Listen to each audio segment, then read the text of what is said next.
ኢትዮጵያውያን ስደተኞችን ጨምሮ ከአሜሪካ የተባረሩ የአራት ሀገራት ዜጎች በዚህ ሳምንት ወደ ካሜሩን መድረሳቸውን ጠበቆቻቸው ስለመናገራቸው ኤፍፒ የዜና ወኪል ስለመዘገቡም፣ እንግሊዝ በትግራይ ክልል በድጋሚ የሚጀመር ግጭት ከትግራይ ክልል ባለፈም ለኢትዮጵያና ለቀጠናው አውዳሚ ይሆናል ስትል ስለማስጠንቀቋም፣ ሰላም ጤና ይስጥልኝ የተከበራችሁ የጋፋት ኒውስ ቤተሰቦቻችን እንደምን አረፈዳችሁ። ጋፋት ኒውስ የተለያዩ ዓለም አቀፍ መገናኛ ብዙሃን ከሀገር ውስጥ እስከ ዓለም አቀፋዊ ሁኔታ የያዟቸውን አንኳር ጉዳዮች ወደ እናንተ የምናደርስበት ሰዓት ላይ እንገኛለን። በቀዳሚነት ከሀገር ውስጥ ከያዝናቸው ጉዳዮች ውስጥ በርዕሰ ጉዳዩ ለማስተዋወቅ እንደሞከርነው የትግራይ ክልል ግጭት ከኢትዮጵያ ባለፈም ቀጠናዊ ትርምስ የሚፈጥር ስለመሆኑ በአሜሪካ የሚኖሩ የተለያዩ ሀገራት ስደተኞችን ጨምሮ ኢትዮጵያውያን ወደ ካሜሩን ስለመባረራቸው፣ በሳውዲ አረቢያ 53 የሚጠጉ ኢትዮጵያውያን የስቅላት ቅጣት ስለሚጠብቃቸው፣ ምንና ሌሎች አንኳር ጉዳዮችን ከኛ ጋር አብራችሁን ስትቆዩ የምታዳምጡ ይሆናል። በቀዳሚነት ወደ ያዝነው ጉዳይ እናመራለን። አዲስ አበባ ኢትዮጵያ። በአዲስ አበባ የሚገኘው የብሪታንያ ኤምባሲ በድጋሚ የሚጀመር ግጭት ለትግራይ ክልል ለኢትዮጵያና ለቀጠናው አውዳሚ ይሆናል ሲል አስጠንቅቋል። የአውሮፓ ህብረት በበኩሉ ትግራይ ክልል ውስጥ ያለው ሁኔታ በከፍተኛ ስጋት እየተከታተለው መሆኑን ገልጾ የፕሪቶሪያው ስምምነት አደጋ ላይ የሚጥሉ እርምጃዎችም እንዳይወሰዱ ሲል ማሳሰቡ ይታወሳል። በአዲስ አበባ የሚገኘው የብሪታንያ ኤምባሲ ትግራይ ክልል ውስጥ ያለውን ሁኔታ በተመለከተ ማሳሰቢያ የሰጠው በትናንትናው ዕለት በወጣው አጭር መግለጫ ነበር። ዩናይትድ ኪንግደም ትግራይ ክልል ውስጥ የሚታዩ ክስተቶች በቅርበት እየተከታተለች መሆኑን የጠቀሰው መግለጫው ከፕሪቶሪያው ስምምነት መፍረስ ወይም ማዕቀብ ውጪ የሆኑ እርምጃዎችን አናበረታታምም ብሏል። የአውሮፓ ህብረት በበኩሉ ትናንት ሐሙስ ባወጣው መግለጫ ክልሉ ላይ ያለውን ውጥረት በአስቸኳይ እንዲረግብ ጠይቋል። ህብረቱ ትግራይ ክልላዊ መንግስት ውስጥ እየታዩ ያሉ ሁኔታዎች በከፍተኛ ስጋትም እየተከታተለ መሆኑን ነበር የገለጸው። የአውሮፓ ህብረትና የዩናይትድ ኪንግደም መግለጫዎች ያወጡት ህዝባዊ ወያኔ ሓርነት ትግራይ ህወሓት ከ6 ዓመታት በፊት በክልሉ በተናጥል ባካሄደው ምርጫ የተመሰረተው ምክር ቤትም ወደ ሥራ እንዲመለስ መውሰዱን ግጭቱን ይፈጥራል በሚል ስጋትም በድጋሚ እንዲያገረሽ ካደረገ በኋላ ነው። ህወሓት የፌዴራል መንግስቱን የትግራይ ክልል ጊዜያዊ አስተዳደር ፕሬዝዳንት ታደሰ ወረደ ስልጣን ቆይታን ለብቻው ባስተላለፈው ውሳኔን በማራዘም የፕሪቶሪያ ስምምነትን አፍርሶም በማለትም ይከሳል። የሌተናል ጄኔራል ታደሰ ቆይታ ጊዜ የተራዘመበት መንገድ ህጋዊ መሆኑን በወቅቱ የገለጸ የፌዴራል መንግስቱ እስካሁን ድረስ ስለ ህወሓት ውሳኔ በይፋ አስተያየት አልተሰጠም። ነገር ግን አንዳንድ የትግራይ ክልል ፓርቲዎችም በአካባቢው ላይ የድሮን ቅኝት መኖሩን መግለጻቸው በዚህ አካባቢ ጦርነት ሊፈነዳ ይችላል የሚለውን ስጋት ክፉኛ ከፍ አድርጎታል። የብሪታንያ ኤምባሲ በዛሬው መግለጫ ውጥረቱን እንዲረግብ ዘላቂ ግጭት ማቆም ስምምነት ትግበራን በተመለከተም በአስቸኳይ ወደ ንግግር እንዲመለሱም ጥሪ እናቀርባለን ብሏል። ኤምባሲው የግጭት እንደ አዲስ ለመጀመር የትግራይ ለኢትዮጵያና ቀጠና ውስጥ ለሚገኘው የምስራቅ አፍሪካ አውዳሚ ይሆናል ሲል ነው ያስጠነቀቀው። ትናንት መግለጫ ያወጣው የአውሮፓ ህብረት በበኩሉ ውጥረቱ እንዲረግብና በፕሪቶሪያ የተፈረመውን የዘላቂ ተኩስ አቁም ስምምነትን አደጋ ላይ የሚጥሉ ማናቸውም እርምጃዎች እንዲወገዱ ጥሪያችንን እናቀርባለን ብሏል። ሌላ አስከፊ ግጭት ማስወገድና በሁሉም ወገኖች መካከል ያሉ ልዩነቶችን በፖለቲካዊ ንግግር መፍታት አስፈላጊ ነው ሲልም ወደ ውይይት እንዲመለሱም ጥሪ አቅርቧል። የአውሮፓ ህብረት የተፈጠረውን ውጥረት እንዲረግብ የሚጠይቅ መግለጫ ያወጣው በትግራይ ጦርነት ምክንያት አቋርጦ የነበረውን ለኢትዮጵያ የሚሰጥ የቀጥታ በጀት ድጋፍን በድጋሚ ማስጀመሩን ባስታወቀበት በቀናት ልዩነት ውስጥ ነው። የህብረቱ ባለፈው ሳምንት ሰኞ ሚያዝያ 12 2000 ባወጣው መግለጫ የኢትዮጵያ መንግስት 140 ሚሊዮን ዩሮ በመስጠት ከ5 ዓመታት ለሚበልጥ ጊዜ ተቋርጦ የቆየውን ቀጥታ በጀት ድጋፍ በድጋሚ መጀመሩን አስታውቋል። የህብረቱ ዓላማ የዓለም አቀፍ አጋርነትን ኮሚሽንነት የሆኑትን ጆሴፍ ሲኬላ የበጀት ድጋፍ በድጋሚ መጀመር በኢትዮጵያ የሪፎርም አጀንዳ ላይ ያለንን መተማመን ለዚህ አጋርነት ያለንን ረጅም ጊዜ ቁርጠኝነት የሚያሳይ ነው ብላሉ። ይህ የአውሮፓ ህብረት እርምጃ ግን ከዓለም አቀፉ የሰብአዊ መብት ተቋም ሂዩማን ራይትስ ዎች ተቃውሞ ገጥሞታል።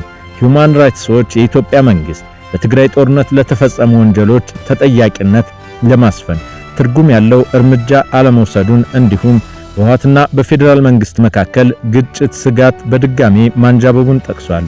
እነዚህና ሌሎች የመብት ጥሰቶችም የጠቀሰው ተቋሙ የበጀት ድጋፍን በድጋሚ መጀመሩ ህዝቡን ከዚህ ቀደም ያቀረባቸውን የፍትሃዊ የሰብአዊ መብቶች መከበር ጥሪዎችን የሚክድ ነው ሲልም ይገልጻል። በአሜሪካ የሚኖሩ ኢትዮጵያውያን ስደተኞች ዕጣ ፈንታ ከአሜሪካ ውጭ መሆኑ ብዙዎችን ያስደነገጠ ክስተት ሆኗል። ኢትዮጵያዊ ስደተኞችን ጨምሮ ከአሜሪካ የተባረሩ የአራት ሀገራት ዜጎች በዚህ ሳምንት ወደ ካሜሮን መድረሳቸውን ጠበቆቻቸው እንደተናገሩ የዜና ወኪሉ ኤኤፍፒ ዘግቧል። 9 ስደተኞች ወደ ማዕከላዊ አፍሪካ አገር የተላኩ ካሜሮንና በአሜሪካ በገቡት ስምምነት መሰረት መሆኑን ተገልጿል። ኤኤፍፒ ያወጣው ዘገባ እንደሚያመላክተው የኢትዮጵያ፣ ጋና፣ አንጎላና ኮንጎ ብራዛቪል ዜግነት ያላቸው ስደተኞችን ካሜሮን የገቡት ረቡዕ ሚያዝያ 21 ቀን 2018 ከሁለት ቀናት በፊት ነበርም። ስደተኞች ላይ የሚወሰደው እርምጃም ያጠናከረው ፕሬዝዳንት ዶናልድ ትራምፕ አስተዳደር ወደ ሀገራቸው መመለስ የማይችሉ ስደተኞችን ወደ ሶስተኛ ሀገር የሚላክበት አወዛጋቢ አሰራርም እየተከተለ ነው።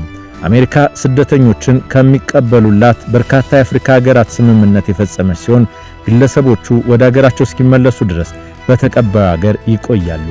ከትራምፕ አስተዳደር ጋር ይህንን አይነት ስምምነት ከፈጸሙ ሀገራት አንዷ ካሜሮን ነች። ረቡዕ ዕለትም ጨምሮ ከጥር ወዲህ 3 ጊዜ ስደተኞች ወደ ካሜሮን መባረራቸውን የዜና ወኪሉ ኤኤፍፒ ያነጋገራቸው በአሜሪካ የኢሚግሬሽን ጠበቃ አልማ ዴቪድ ገልጿል። በዚህ ሳምንት የደረሱት 6 ሴቶችና 3 ወንዶችም ከዚህ ቀደም ከአሜሪካ ወደ ካሜሮን የተባረሩት ሌሎች 17 ስደተኞችንም ይቀላቀላሉ ተብሏል። የተደረጉት የመጀመሪያ 2 በረራዎች የተከታተሉ ካሜሮናዊን ጠበቃ ጆሴፍ አዋሃ ፍሩ ረቡዕ ዕለት አሉ 3ቱ አውሮፕላን መድረሱን ለዜና ወኪል አረጋግጠዋል። የአሜሪካ ጋዜጣ ኒውዮርክ ታይምስ ያወጣው ዘገባ እንደሚያሳየው ካሜሩን ዜጋዎቿ ያልሆኑ ስደተኞችን በመቀበሏ $300 ሚሊዮን ከዋሽንግተን ታገኛለች ይላል። ይህንን አይነቱ ስምምነት ከአሜሪካ ጋር ከፈጸሙት ሌሎች የአፍሪካ ሀገራት ሩዋንዳ፣ ደቡብ ሱዳን፣ ኢኳቶሪያል ጊኒ፣ ጋና፣ ኢስዋቲኒ እና ዲሞክራቲክ ሪፐብሊክ ኮንጎ ናቸው። ወደ 3 ሀገራት ከሚላኩ ስደተኞች ውስጥ አብዛኞቹ በደህንነት ስጋት ምክንያት ወደ ሀገራቸው እንዳይባረሩ በአሜሪካ የፍትህ ስርዓት እገዳ እየተቀመጠላቸው ናቸው። በዚህ ምክንያት የትራምፕ አስተዳደር ወደ 3ኛ ሀገር የሚልካቸው ሲሆን ተቀባዩ ሀገርም ወደ መጡበት ሊያባረራቸው ይችላል። ከዚህ ቀደም ወደ ካሜሩን ከተወሰዱ ስደተኞች ውስጥ 4ቱ ወደ መገኛ አገራቸው ሞሮኮ፣ አንጎላና ሴኔጋል እንዲባረሩም ተደርጓል። የኢትዮጵያን ስደተኞችን ዕጣ ፈንታ ከዚህ የሚሰፋ አይሆንም ይላሉ የአሜሪካ ፍርድ ቤቶች። 2ቱ ሞሮኮውያን ሴቶች ወደ አገራቸው ቢመለሱም ሊደርስባቸው ስለሚችል የደህንነት ስጋት ያቀረቡት አቤቱታም ተገቢ እንደሆነ ወስነው ነበረ። ቢሆንም ግን ከአሜሪካ ተባረዋል። አሜሪካዊ ጠበቃ ለዜና ወኪሉ እንደተናገሩት ስደተኞቹ ወደ ሞሮኮ እንዲመለሱ ከተደረገ በኋላ ሕይወታቸውን እየገፉ ያሉት ተደብቀውም ነው። የካሜሩን ባለስልጣናት ከዓለም አቀፉ የፍልሰተኞች ድርጅት IOM ጋር በመተባበር የሚያስተዳድሩት ማዕከል ውስጥ የሚገኙ የቀሩት 13 ሰዎችም ከፈለጉ ካሜሩን ውስጥ የፖለቲካ ጥገኝነት መጠየቅ እንደሚችሉም በዘገባው ተጠቅሷል። የዓለም አቀፉ የሰብአዊ መብት ተቋም ሂዩማን ራይትስ ዎች መስከረም ላይ ባወጣው መግለጫ የትራምፕ አስተዳደር በፈጸማቸው ግልጽነት በጎደላቸው ስምምነቶች አማካኝነት የሚደረጉ የማባረር እርምጃዎች ዓለም አቀፍ ሕግን የሚጥሱ በመሆናቸው ውድቅ ሊያደርግ እንደሚገባም አሳስቦ ነበረ። ነገር ግን አሜሪካ ይህን ከማድረግ ይልቅ ስደተኞችን ወደ ሀገራቸው ነው የመለሰችው። ሳውዲ አረቢያ በሳውዲ አረቢያ የሚገኙ 65 ኢትዮጵያውያን ስደተኞች ከአደንዛዥ እጽ ጋር በተያዘ ክስ የሞት ፍርድ እንደሚጠብቃቸው ሂዩማን ራይትስ ዎች አስታውቋል። ይህ ሳምንት ለኢትዮጵያውያን ስደተኞችም ክፉ ሳምንት ሆኗል። የሰብአዊ መብት ተሟጋች የሳውዲ አረቢያ ባለስልጣናት ባለፈው ሳምንት ማክሰኞ ሚያዝያ 13 2018 ዓ.ም 3 ኢትዮጵያውያን በሞት መቅጣታቸውን ገልጾ የሌሎች ፍርድ ተፈጻሚነት ግን እንዲዘገይ መደረጉን በሪፖርቱ አመለክቷል። ዓለም አቀፉ የሰብአዊ መብት ተቋም ሚያዝያ 21 2018 ባወጣው ሪፖርት በሳውዲ አረቢያ ከቅርብ ዓመታት ወዲህ በተለይም ከአደንዛዥ እጽ ጋር በተያዙ ወንጀሎች ኢትዮጵያን ጨምሮ በርካታ የውጭ ሀገር ዜጎች ላይ የሞት ቅጣት መፈጸሙን አስታውቋል። የሁማን ራይትስ ዎች ረቡዕ የስደተኞችና የሰብአዊ መብቶች ከፍተኛ ተመራማሪ የሆኑትን ናዲያ ሃርማዲን ሳውዲ አረቢያ መሰረታዊ የፍትህ ሂደትን የተነፈጉ የውጭ ሀገር ዜጎችን አመጽ ባልተቀላቀለባቸው ወንጀሎች የተነሳ በሞት ለመቅጣት ፈቃደኛ መሆኗ ለመብታቸውና ለህይወታቸው ከፍተኛ ግዴለሽነት እንዳላት ያሳያልም ብለዋል። አክለውም ከመፈረዱ በፊት የሳውዲ አረቢያ አገሮችን በፍጥነት ጣልቃ መግባት አለባቸውም ሲሉም ጥሪ አቅርበዋል። ሁማን ራይትስ ዎች በኤሲር ክልል ከሐሚሲ ሙሻይቲ ማረሚያ ቤት የታሰሩ 3 ጉዳይ የማያውቁትን ሰዎችንም ማነጋገሩን መግለጫው ጠቅሷል። የሰብአዊ መብት ተሟጋቹ ያነጋገራቸው ግለሰብም በሰሜን ኢትዮጵያ ጦርነት ሸሽተው ህይወታቸውን ለማምለጥ በማሰብ በየመን በኩል ወደ ሳውዲ አረቢያ መግባታቸውንም ገልጸዋል። ስደተኞቹ በጉዟቸው ላይ ገንዘብ ለማግኘትና ህይወታቸውን ለማቆየት በማሰብ ጫት ይዘው መገኘታቸውን ለሰብአዊ መብት ተሟጋቾች አስረድተዋል። ድርጅቱ ካጋራቸው መካከል አንዱ ግለሰብ ህገወጥ የሰዎች አዘዋዋሪ ከየመን ወደ ሳውዲ አረቢያ እንዲገባ እንደሚረዱትና እርሱ በምትኩ ጫት ይዞላቸው እንዲሄድ እንዳስገደዱት መናገሩንም በሪፖርቱ ላይ ሰፍሯል። ሁማን ራይትስ ዎች ያነጋገሩት ሰዎችም በሳውዲ ግዛት ጫት ይዞ መገኘት ወንጀል መሆኑን የሚያሳውቁት ግልጽ ሲሆን የሳውዲ ባለስልጣናት 3ቱ ግለሰቦች በአውሮፓውያኑ 23 እና 2024 አባሃ በተባለ ክልል በስራ ላይ ሳሉ በቁጥጥር ስር እንዳዋሏቸውም ተናግሯል። ቃለ መጠይቅ የተደረገላቸው እነዚህ ግለሰቦች በጣም ባጭር በሆነ ሂደት መታየቱን፣ አንዳንዶቹ በቪዲዮ መከታተላቸውን፣ በህግ ወኪልና አስተርጓሚ እንዳልነበራቸውም ገልጸዋል።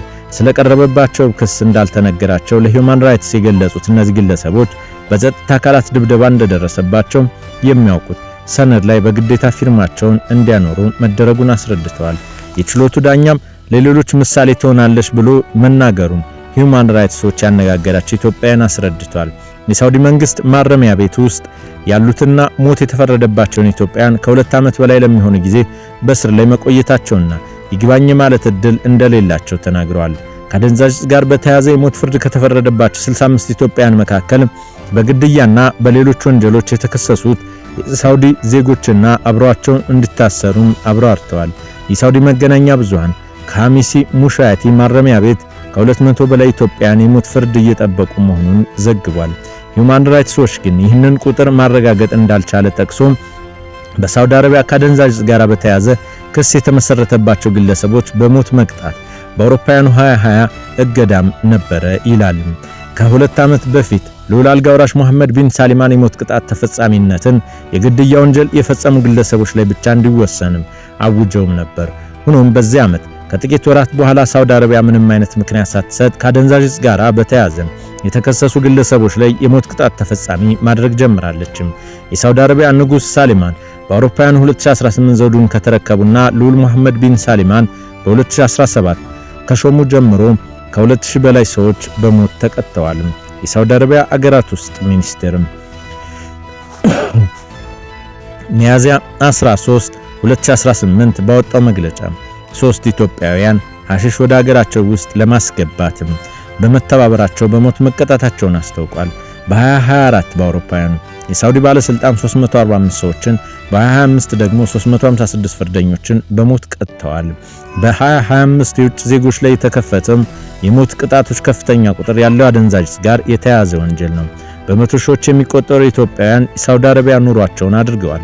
በርካቶችም ወደ ሳውዲ የመጡት ስራ ፍለጋ አገራቸው ውስጥ ያለውን የሰብአዊ መብት ጥሰት፣ ሽሽት እንዲሁም በሰሜን አገሪቱ ክፍል ያለውን ጦርነት በመሸሽ መሆኑን በተደጋጋሚ ይናገራሉ። ከዚህ በፊት ሁማን ራይትስ ዎች ወደ መካከለኛው ምስራቅ በየመን በኩል አድርገው የሚመጡ ስደተኞች በርካታ የመብት ጥሰቶች እንደሚፈጸምባቸው ገልጾ ነበር። ታዲያ ምን ያደርጋል? ሳውዲ አረቢያ፣ ኢራን፣ ኩዌትና የተባበሩት አረብ ኤሚሬቶች ከአደንዛዥ ጋር በተያያዘ ክሶችም የሞት ቅጣት ከሚፈጸምባቸው በርካታ የመካከለኛው ምስራቅ አገራት መካከል አንዱ ናቸው። ኢትዮጵያውያንም በማወቅም ይሁን ባለማወቅ የዚሁ ሰለባ ሆነዋል። መካከለኛው ምስራቅ ኢራን ለእስራኤል ስለላ ሲያገለግሉ ነበሩ ያለቻቸውን 2 ሰዎች በዛሬው ዕለት በሞት ቀጣች። በሞት ከተቀጡት መካከል አንዱ በማዕከላዊ ኢስፋሃን በሚገኝ ናታንዝ የኒውክሌር ተቋም አካባቢ የደህንነት መረጃ ሰብሳቢ ነበር መባሉን የኢራን መገናኛ ብዙሃን ዘግቧል። የመገናኛ ብዙሃን ዘገባ እንደሚያመለክተው ያግሆብ ካሪምፖር እና ናስር ባካሳርዲዝ የተባሉ ኢራናውያን የደህንነት መረጃዎችን በማቀበል ከእስራኤል የስለላ ተቋም ጋር በመተባበር በስቅላት ተቀጥተዋል። ካሪም ፓራ ወሳኙ የደህንነት መረጃ ለሞሳድ ባልደረባ ማቀበሉን ሲገልጽ፣ ባካርዴዝ ደግሞ ስለ መንግስትና ሃይማኖት መሪዎች እንዲሁም በናታንስ ስለሚገኘው ኒውክሌር ተቋም መረጃ ሲሰበስብ ነበር የሚል ክስ ቀርቦበታል። የተባበሩት መንግስታት ድርጅት ግን የኢራን ጦርነት ከተጀመረ ወዲህ ቴህራን ከብሔራዊ ደህንነት ጋር በተያያዘ ወንጀላ 21 ሰዎች በሞት መቅጣቷንና ከ4000 በላይ ማሰሯን ረቡዕ ዕለት አስታውቋል። የመንግስታቱ ድርጅት የሰብአዊ መብት ኃላፊነት ባወጣው መግለጫ ከተገደሉት መካከል 9ኙ በጥር ወር በተካሄደው የተቃውሞ ሰልፍ ጋር በተያያዘ የተቃዋሚ ድርጅት አባል ናቸው በሚል ሲወነጀሉ፣ ሁለቱ ደግሞ በአገር ክህደት ተሰውተዋል መገደላቸውን ገልጸዋል። ይህ ሁሉ የሚሆነው ኢራን ከእስራኤልና አሜሪካ ጋር ጦርነት መግባቷን ምክንያት በማድረግ በተደጋጋሚ በሚደርስባት ጥቃት ምክንያት እነሱን ተጠያቂ በማድረጓ ነው። ክቡራትና ክቡራን የጋፋት ኒውስ ቤተሰቦቻችን ስላዳመጣችሁ እናመሰግናለን። እኒህና የተለያዩ ዓለም አቀፍ መገናኛ ብዙሃን የያዟቸውን መረጃ እንዲደርሳችሁ ከፈለጋችሁ የዩቲዩብ ቻናላችን ጋፋት ኒውስን ሰብስክራይብ፣ ኮሜንትና ላይክ ያድርጉም። በድጋሚ ስላዳመጣችሁ እናመሰግናለን።